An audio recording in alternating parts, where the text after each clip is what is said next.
Un hermoso y ya lindo jueves. Muchas, pero muchas bendiciones. Ya se puede decir en el penúltimo día del Señor. Pero que creo que esta semana en verdad que nos hemos gozado con estos mensajes de Apocalipsis 14 y nos está llevando realmente a entender el amor y la misericordia del Señor. Y hoy, como dice ahí el título que ustedes ven, ¿verdad? Un movimiento misionero. Un movimiento que tuvo realmente esos momentos de gozo, de alegría, al ver que el tiempo del fin se acercaba. Y hoy, pues vamos a recordar este movimiento también a través de nuestro querido pastor y hermano, el pastor Rafael San Sebastián. Pastor, gracias nuevamente por estarme aquí acompañando en este estudio. Pues es un privilegio para mí, pastor, el poder estar aquí junto con ustedes, queridos hermanos, también compartiendo la palabra de Dios, lo poquito de conocimiento que tenemos, pero con mucho amor y cariño lo compartimos con ustedes, esperando que pues puedan investigar un poquito más ustedes, más allá del tiempo que nosotros tenemos para compartir juntos la palabra de Dios. Y es un placer, le digo al pastor Víctor, el cual él me da el privilegio de estar aquí. Y ahora sí, como dicen, haciéndome famoso a través de la televisión, ¿verdad? Pero aquí estoy, queridos hermanos, compartiendo con ustedes la palabra de nuestro Dios con mucho cariño y mucho amor. Gracias, pastor, gracias. Bueno, pues como siempre, es estar en oración con el Señor y eso es lo que queremos hacer en este momento. Acompáñanos. Señor, mi amante Padre, gracias, Padre, por todos los acontecimientos bíblicos que vemos en tu palabra y que la historia nos cuenta de estas grandes verdades. Por eso, Padre, es que como investigadores de tu palabra, no dudamos que todo, Padre, lo que tú has ya profetizado o has escrito en este libro, Señor, realmente creemos que aún lo que falta por venir, vendrá. Y rogamos, Padre, que a través de la historia tú nos enseñes a ver a otros siervos tuyos, como, Padre, ellos también trabajaron y obraron para dar a conocer la verdad y la pronta venida de tu Hijo Cristo Jesús. Pedimos, Padre, que en esta hora tú te quedes con nosotros y que todo sea siempre para honrar a ti y honrar tu nombre. Te lo pedimos en el precioso nombre de tu Hijo Cristo Jesús. Amén. Amén. Amén.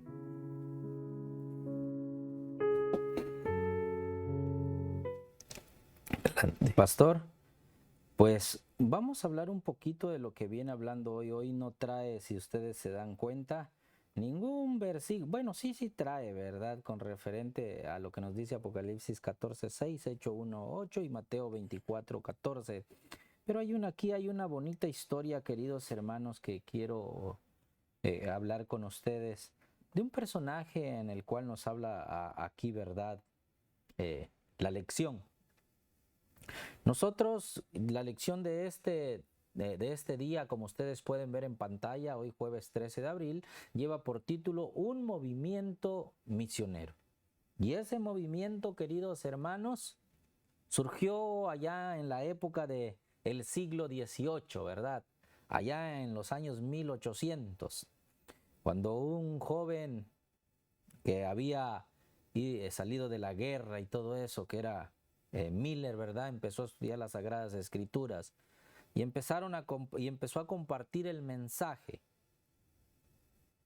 hasta que se convirtió en un fuerte, ¿verdad?, pregón que se dio a conocer en ese día de que Cristo venía a la tierra, poniendo la fecha de, bueno, hubo otras fechas, ¿verdad?, como en septiembre de 1844 y la fecha que se llegó por fin al 22 de octubre de 1844. después de ese chasco, como se le nombra, ¿verdad?, en el cual malinterpretaron la palabra de Dios, no en que la palabra de Dios estaba mala, sino simplemente en el hecho de que lo que ellos pensaban no iba a ocurrir en la tierra, sino simplemente ocurrió en el cielo, con referente a que Cristo iba a purificar el santuario. Pensaron que era la tierra, mas sin embargo era el cielo.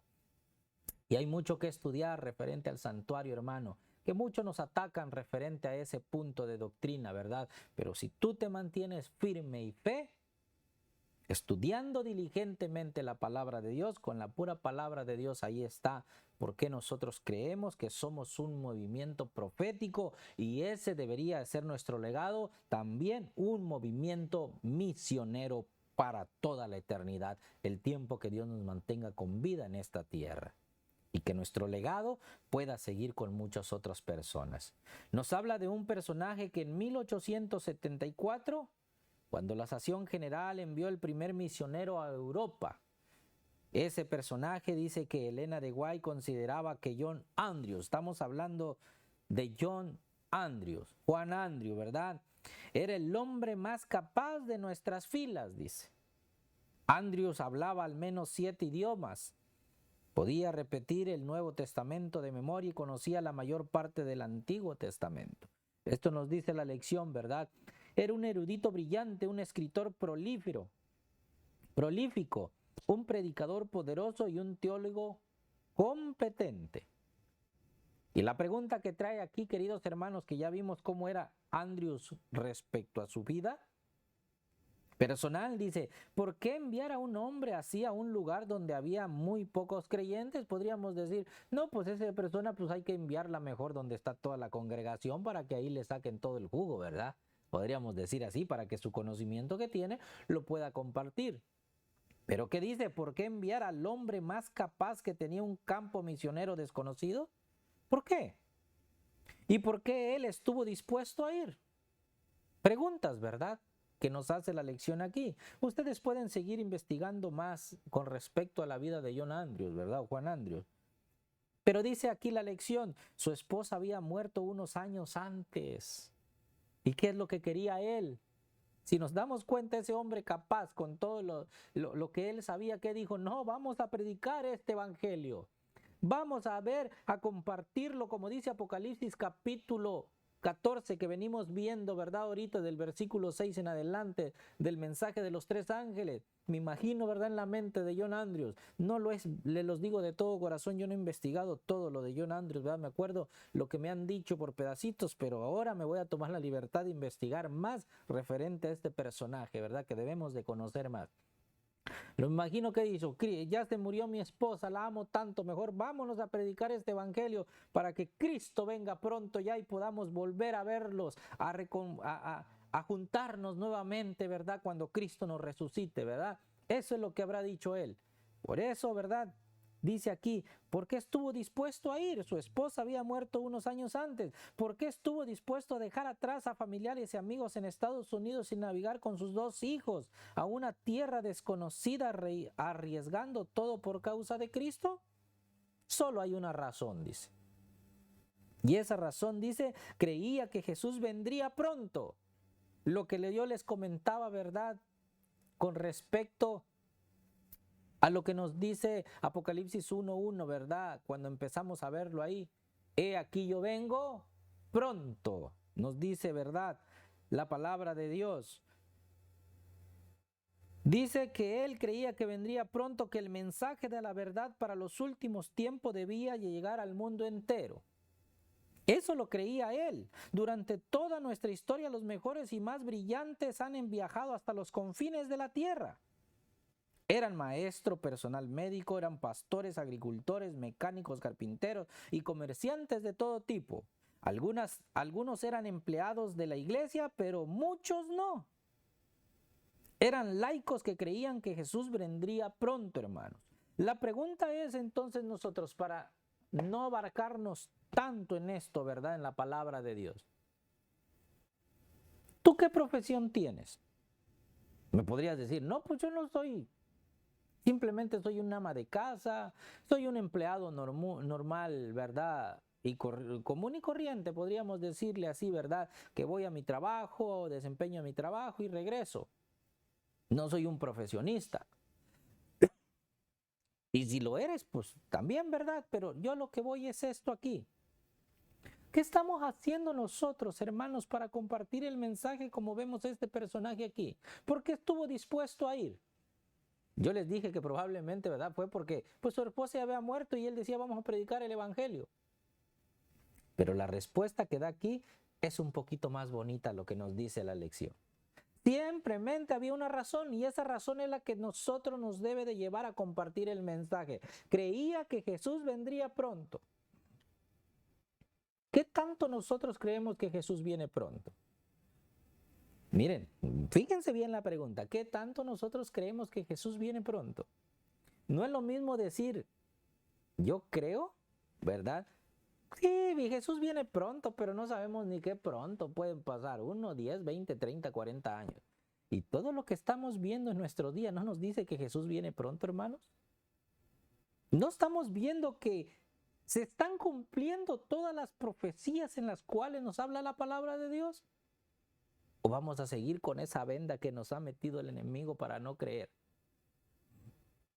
Si nosotros creemos que Cristo viene pronto, vamos a hacer la obra de compartir este mensaje tan bonito que tenemos. Pero si no creemos, aunque digamos que creemos, pero no lo estamos viviendo y compartiendo, simplemente vamos a seguir ahí en nuestras sillas, miren. Voy el sábado en la iglesia, voy el viernes a recibir los cultos, o si tengo otro día entre semana ir al culto, voy, pero ahí nada más. ¿Pero qué estás haciendo por compartir el mensaje? Estamos dispuestos, como este personaje que estamos viendo aquí, que él estuvo dispuesto a ir hasta en Europa, en un lugar donde no había tanta gente, ¿verdad?, para conocer el mensaje, y él hizo todo lo posible y sus frutos ahí están. ¿Qué tanto estás dispuesto a hacer tu hermano? Lo dejo a tu criterio y que tú con Dios platiques. ¿Qué tanto has hecho por él? ¿Y qué tanto hemos dejado de hacer nosotros en compartir este mensaje? Pastor Víctor. Gracias, Pastor Rafael. Bueno, estamos viendo un movimiento misionero. Y en ese movimiento recordemos que unos años atrás, antes de este gran hombre, habían acontecido algunas manifestaciones proféticas, como la caída de estrellas, el terremoto de Lisboa, el oscurecimiento del sol, tantas cosas que en ellos estaba ese espíritu de que el Señor viene, ese espíritu de anunciar y de predicar el mensaje del arrepentimiento y de la aceptación en Cristo para esperar al Señor. Hoy, yo creo que más que manifestaciones no podemos pedir. Todo está ya a un punto de explotar lo que esperamos que explote, para separar al trigo de la cizaña, para separar a la oveja de los cabritos.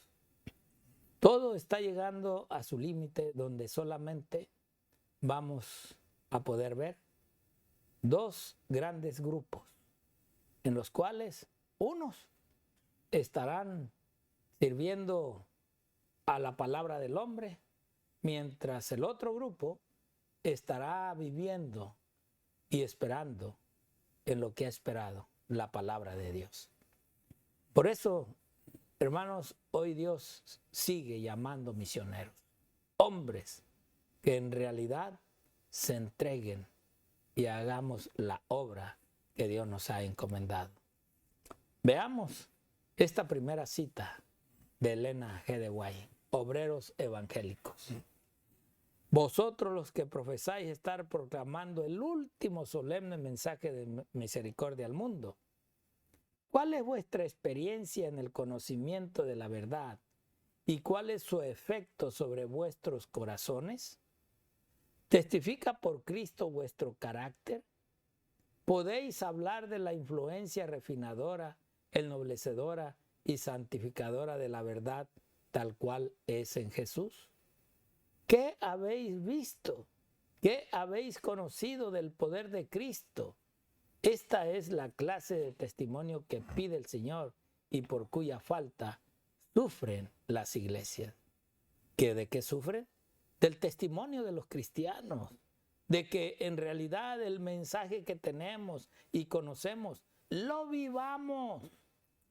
El carácter que el Señor quiere que alcancemos, ese carácter de amor, de misericordia, de paz, de simpatía con aquellos que están buscando a Dios.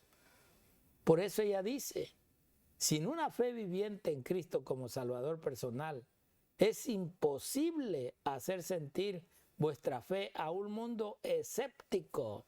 Veamos. La verdad, hermanos, que no podemos seguir viviendo dos vidas. No podemos estar viviendo dos tipos de personas, cuando en realidad Dios nos pide que seamos céntricos en lo que realmente nosotros estamos conociendo. Ella dice, si queréis sacar pecadores de la rápida corriente, vuestros propios pies no deben asentarse en lugares resbaladizos. ¡Wow!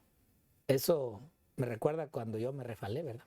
Pero no en lo que es la doctrina, no en lo que es, en verdad, el mensaje que debemos de proclamar.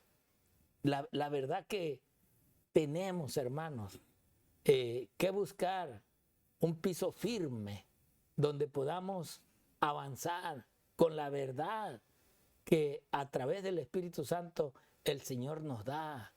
Hablar sin miedo, o como dicen algunos, sin pelos en la lengua, y que realmente el mundo conozca lo que Dios ha dicho que viene a esta tierra. Y que si el que se atemoriza, pues es porque no tiene una fe completa en Dios. Mira esta otra cita. Es una ley del cielo que así como recibimos, hemos de impartir. Ahora ves, es una ley. No es de que simplemente estés como el plato. O sea, te le ponen comida, te la acabas. Te vuelven a servir, te la acabas. Y las veces que tú quieras, quieres recibir el plato, pero no quieres compartir. El cristiano debe ser un agente benéfico para otros. Así él mismo se beneficia. El que saciare, él también será saciado, lo dijo Salomón. Esta no es una simple promesa, es una ley de la divina administración de Dios, una ley por la cual dispone que las corrientes de beneficencia se han de mantener como las aguas del gran mar, en constante circulación, fluyendo perpetuamente hacia su origen. En el cumplimiento de esta ley radica el poder de las misiones cristianas. La ley de Dios en sí es de lo que recibimos, compartamos. ¿Lo estás haciendo? O simplemente, como ya dijimos en esta semana, me gusta ir a la iglesia, sentarme, escuchar, tranquilo, ¿no? Me levanto, voy a casita, me relajo. En la semana llega el sábado de nuevo, voy a la iglesia, nuevamente escucho el mensaje, pero a nadie le he compartido, ni aún los mensajes que escucho en mi iglesia. Un día el Señor nos va a pedir de cuentas de todo lo que hemos recibido. Aún quiero decirte, hasta de los libros de la escuela sabática que hemos recibido, nos va a pedir cuentas. ¿Qué tanto de lo que se nos enseñó y se nos mostró hemos hecho nosotros? Ahora mira esta última cita. Nuestro Salvador pide testigos fieles en estos tiempos de formalismo religioso. ¿Qué pide? Fieles testigos. Y así como fueron los apóstoles, que fueron testigos directos de la resurrección de su maestro y empezaron ahora sí con fuego predicar esa gran verdad que después de la muerte hay resurrección.